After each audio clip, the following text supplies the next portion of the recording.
How's it going, everyone? College Lefty, and in this video I'm going to be going over a complete breakdown of the fielding overhaul stream that we got from Sony San Diego Studios over on Twitch and YouTube. This was basically a gameplay trailer, gameplay reveal for MLB The Show 21, focused on brand new fielding indicators, brand new animations, a bunch of different things, and a lot of these settings are completely customizable. We're going to go ahead and take a look at route to ball indicator, catch ball indicator, enhanced tag up catch, extreme wall catch, robbed home runs, routine fly balls, and a lot of other things like throw accuracy meter, a variety of catcher animations, a variety of plays at the wall, as we mentioned here. But really the thing that's probably the best part about all of this is the fact that you can customize your own settings. It mentioned that this will change with casual mode, the regular mode, and then of course competitive mode. So with that being said, we have different difficulties, different indicators visible, different fielding settings that you can use, and they're going to give us a general setting that they think is best for us. So let's go ahead and start this video off with a legend reveal. We have a brand new Diamond Dynasty player, and I thought that this was pretty cool. We'll also talk about a couple of these things listed here, but 1,000 new animations. They mentioned several hundred different catches that they've included, and now we get this brand new legend. They kind of hinted at that it was going to be a pitcher here. We see, a hitter at the plate. We see an infielder, it looks like. Now he's throwing the ball, and then an outfielder is making a break on this one. And this makes sense because it is a fielding gameplay trailer that we would get a fielder that's known for his glove. And I guess at the same time, Grady Sizemore is also known for his bat. But this is going to be an amazing legend to include in MLB The Show 21. I remember his card from MLB The Show 16, and it was incredible. But let's continue on. I have a bunch of clips to go over. I'm just going to roll all of these clips and basically talk about some of these features, right? We have some fielding improvements. This is where they talk about welcoming new players from Xbox, teaching people how to play the game, going over a few of the more basic techniques that you need to know in order to succeed. As you can see, we have an extreme catch there animation at the wall, or at least ball icon. We also have the route indicator telling us where to go to make the grab and which is the best route to go in a straight line, little things like that. This is all extremely important and brand new in the game. If you notice there, this time they went for a diving catch or a jumping catch. They pressed the R1 button, and there's a variety of ways you can do that this year. I think that is amazing. They added more intuitive, more user-friendly animations as well as controls. So let's keep it going here with this next part. This is fielding indicators, route to ball indicator, as well as some other things here. Base for play. I'm interested to see more about these features once I get my hands on the game, but everything from the live stream looked incredible. I mean, we're going to take a look at a variety of these things, but I wanted to, at least show you what we're going to talk about initially here. A lot of these features are exciting. They seem like they're pretty easy to use. Like we talked about, we can kind of go through this video right here. It's nice to see some of the features in action and then also get a chance to look at what you can customize within these menus. We'll take another look at onboarding things in the next video as well. They really mentioned, making this easy for people to learn, especially for people that have played the game or are about to be playing the game for the first time here. This is awesome. I mean, I'm excited. This is Harrison Bader out in center field making these grabs, going ahead and, showing you a replay, showing you the route efficiency, giving you some feedback, especially when you're playing against the computer. In Diamond Dynasty Online, you probably won't get as much feedback, but they did mention some animations that you'll get to kind of tell you that you're not 100% on point with your input. So that was really awesome to see. We'll keep it rolling here. I know that this looks to be like the same type of clip. However, it is a few variations of the clip, but this gives us an idea about, changing these settings within each type of game mode that we're playing.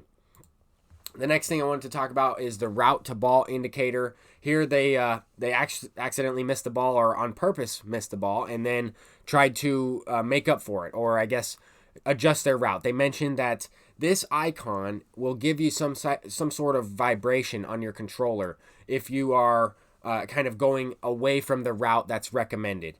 There it mentions a kind of an icon there to dive and make the grab with the R2 button at the end of that last catch or clip there. So that's really awesome to see. This, this is a diamond fielder in center field. They're going to get better animations. They're going to have a smaller icon out there in the outfield. That's something that we'll probably see.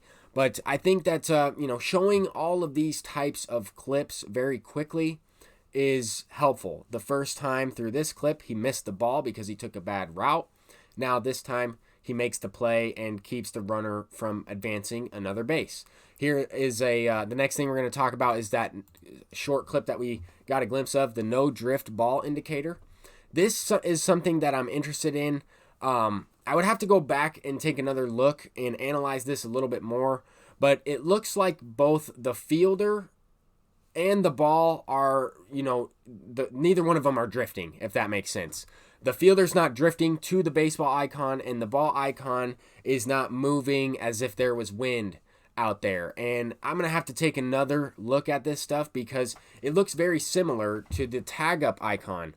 Notice how that one looked to like almost drift backwards a little bit. I'm a little bit confused about these two different things, but I wanted to at least show you some gameplay evidence of these things on the next gen consoles, right, from their live stream. I think that this is going in the right direction. I'm excited to get a feel for this with my hands on the controller and actually get a feel for what the gameplay is like with a few of these indicators. But all around, I mean, this is exactly what we're looking for within MLB The Show 21. They mentioned some new robbed home run animations as well as a brand new timing mechanism. Notice how those green arrows light up green, and you have to time the R2 button or the R1 button towards the end of those arrows. Now, they did mention that you can make diving catches at the wall. They did mention that you can make jump catches. We'll talk a little bit about that towards the end. That's why I said the R2 and the R1 button. They also mentioned, specific animations that take a little bit longer to complete. So with that being said, you have to press the R1 or the R2 button a little bit sooner. Here would be a good chance to try and make a jump catch at the wall with Harrison Bader. This is an extreme catch, so variations of different animations here.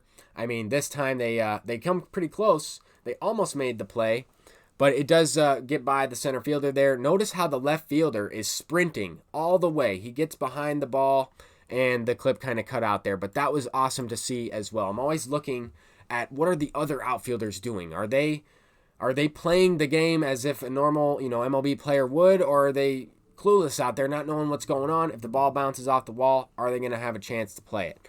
Speaking of balls off the wall, this is very important. This is also going to come into play with our strafing mechanism. If you noticed at the beginning, it was a strafing tip as well as a ball off the wall. They will go hand in hand together. And this will help you play those balls off the wall and get that perfect angle on this relay play here. As you can see, we hold the runner to second base, or he's actually thrown out at third base. Anyway, this is a feature. I'm not even sure how you would use it. You may hit L2, right? That's the only button I can possibly think of to strafe your player, but I thought that this was awesome, something that I wasn't really asking for, I didn't really think about, but it will certainly help, and I'm excited that they've added this in. But notice how it said hundreds and hundreds of brand new animations. You can do this in the infield as well. The next thing we're going to talk about are off-wall catches. This is kind of what I was talking about with the R2, R1 button. There are going to be a couple different varieties that you can use. I would imagine that you could make a diving play at the wall. It might, cause a weird animation if your player dives headfirst right into the wall, but they mentioned different angles that you would take. Here's where you're kind of going to get a different animation if you're not at the perfect angle, but your fielder will still make the play. They said that the height of the line drive, the positioning of where the ball hits off of the wall, what type of texture it will be, will make a difference, right? They mentioned San Francisco, the Bay Area, the right field wall there being brick, and they mentioned that it may take a different type of bounce off of that wall than maybe the one here in Minnesota. But if you notice there, the different players are getting different animations based on their angle that they're able to field the ball. This one, was a very touchy subject in MLB The Show 20. Players would not be able to react. They'd be running around in circles trying to pick the ball up, and this is really awesome to see. Next thing we're going to talk about are jump catches. This is pressing R1 at the wall, and I guess you could use the strafe up mechanism within this game. Strafing would certainly help you strafe towards home plate, right? And then press R1 to try to make the grab. You will also see those yellow indicators, those yellow arrows turn green when you need to press this R1 button.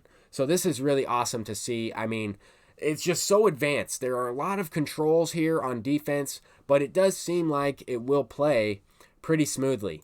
The next thing I wanted to talk about is off-axis routes towards the baseball. They mentioned that you could do this in the outfield on like line drive one-hoppers. They also mentioned that you could do it on dribblers. Like here, for example, if you don't take the perfect route or the perfect angle with your left analog stick or your axis angle towards the baseball, you're going to get a weird animation. You may not be able to make the play, and that was something that they focused on. They also talked about blooper catches. I mean, there wasn't really much they didn't talk about when it comes to fielding. They've pretty much changed or adjusted every single feature that we have. Even the throw accuracy meter and catcher's pop time. So with that being said, now we're going to get into possibly a new attribute called pop time. We may see a actual, number, or I guess seconds and then part of a second in a decimal form on the player card that lets us know what the potential pop time for the catcher would be. And then, as you saw at the beginning of this clip, it mentions the delivery from the pitcher to home plate. And the fielding attributes, the arm accuracy attributes, as well as the arm strength attributes will make a difference on this pop time. JT Realmuto will have a better pop time than some catchers. I'm also thinking about Ivan Rodriguez, Pudge Rodriguez, when it comes to mind in pop time, because he does have the record, I'm pretty sure. But this is really awesome to see. The next thing we're going to talk about is, in fact, that throw accuracy meter. They took away the red meter and kind of combined it with the yellow portion of the meter. So if you miss the green and you end up in that yellow range, they could throw it into the dugout, over the dugout, into the stands, and that could be an extra base. So these are things that you'll have to keep in mind. But I also think that it adds more of a skill gap to the fielding system within MLB The Show 21. I know that was a lot of information. I think these clips are very fascinating. But the most important thing of all of this is that you can customize it to however you like to play the game. If you're new to the game, you can learn how to play on defense as well as other modes in the game, I'm sure. But they want to make it user-friendly, and that's what it's all about, making it easy for the user to enjoy this experience. But that's all for this video. I'm College Lefty, and I'll see you in the next one. Peace out.